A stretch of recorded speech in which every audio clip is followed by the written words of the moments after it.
Hello YouTubers and YouTube watchers, welcome back to the Lady King channel, guys, and today I've got a brand new set review for you. This is actually going to be a review of set 75281. It's a LEGO Star Wars set that is Anakin's Jedi Interceptor. It has 248 pieces, recommended for ages 7 and up. It has 2 minifigs with it if you count R2-D2 as a minifig, and it did retail for $30 in the United States when it released in 2020 in the summer wave. So let's get into the set right now. So starting off here, we do have Anakin, which is a great minifigure, even though it's not accurate to this set. Either way, it's still a great minifigure. As you can see, he does have some holes and some worn out parts in his robe, which can be really annoying to most people. But overall, he is a really great figure nevertheless. Like I said, even though he's not as accurate as he could be to this particular set, it's still a great figure aside from the set. And as you can see, he does have some back facial printing, which is cool, with a nice little scowl there, with his little headset there, I guess. It does kind of look like Hayden Christensen, but I wish they used like the mullet hair from the new Bucky, I guess, from that Bricktober pack or whatever. I do like when they use the dark brown hair more though, because it's just more accurate, I feel like, to Hayden Christensen's role. This looks more like the Clone Wars, in my opinion. But great torso. I mean, again, aside from the fact that it's not accurate, I do like that nice black hands, a nice touch. And you do, of course, get his classic blue lightsaber from Revenge of the Sith.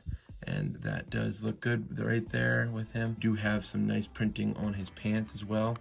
And the printing goes pretty far up, which is really nice.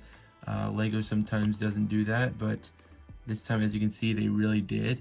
Especially right here, there's some wrinkle detailing still from the brown cloak that he's wearing, or the black one with the brown highlights. And I just really like that touch that they have.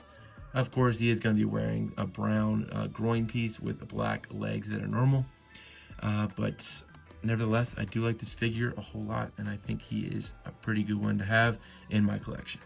And of course, with Anakin, we do have his trusty sidekick, R2-D2, which is a pretty cool figure. Of course, we have gotten R2-D2 a lot in the past, but it is a nice figure, or astromech droid nonetheless. Nice printing, and my version actually has okay printing with the ring here. Sometimes it can get messed up in the factory, but mine looks pretty straight and nice. Great torso printing as well. Nice dark blue highlights on the figure. Again, about the Anakin though, I feel like since it is a $30 set, we should have gotten maybe a better version of R2-D2, or maybe an exclusive version that's different from the other ones, but we have seen this R2-D2 before. And here we do have the box. Sorry, it's a little cramped in my studio. I should really get a bigger studio, but here it is nonetheless. And as you can see on the back, it's got some nice printing, and yeah, it's a nice box, especially for 30 bucks. And it's kind of a hefty box in my opinion, a little thick on the sides, if you know what I mean. So pretty cool. And nice little detailing on the side of it as well. Aside from the figures, we do have the model here, which is a nice model, I have to say. It's hardly different from the previous model from, I want to say 2014, I think. But nevertheless, it's still a nice model. As you can see, the windscreen does pop up if you push down that, or you can just bring it up, which is probably the normal way. And looking in, you can see that nice cockpit inside there, which you can actually load Anakin in if you want to, but you can put him in like that. So that's basically what you got there. I don't know if I can get you that look, but there it is. I don't know if you can see it, but here it is. It's a sticker. It's not a print, sadly, but it's a nice printed sticker. This dish is printed here, and so is this cockpit piece right here. Looking at the back, very nice. And we do, of course, have the nice little missiles that you punch out or push out, whatever.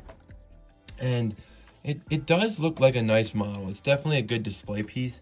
And of course, you can take out the foils. I don't know what they're called, maybe the wings, the S foils or whatever. But it just does look really nice, you know, for a display model. It does have some nice stickers here on that new Nexonite shield piece. And then this is actually a sticker too on here, which is kind of strange. I don't know why they put a sticker right there. And one thing that kind of is interesting to me is that it does have some slots right here for R2-D2.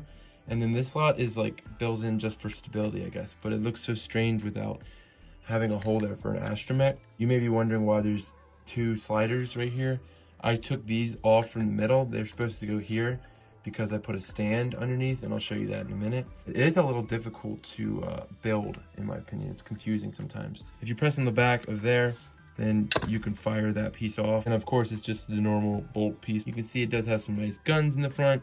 A little bendy though, because it's kind of a delicate piece to put on the end of something. And of course, you do have that slot where you can put R2-D2 in, and you can turn his head really any way you want to make it look like he's watching in the direction that they're flying. And just a good build, I guess, for the wings. They're nice and hefty, and they do have this little stopper right here, so they do not bend into each other, and that is, of course, on both sides of the model. This part actually is for Anakin Skywalker's lightsaber. There we go. And then, of course, you have that.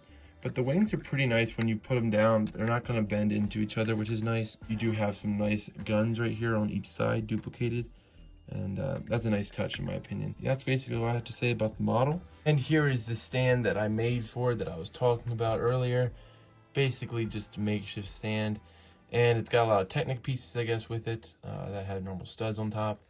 But I make a couple stands sometimes, and this time I decided I wanted one for this ship, since it doesn't look the best when it's just sitting down, because the foils can't come out and have the natural shaping of the iconic look of the ship. I just think it looks good, and that's just me though, so it's not really part of the set or the review.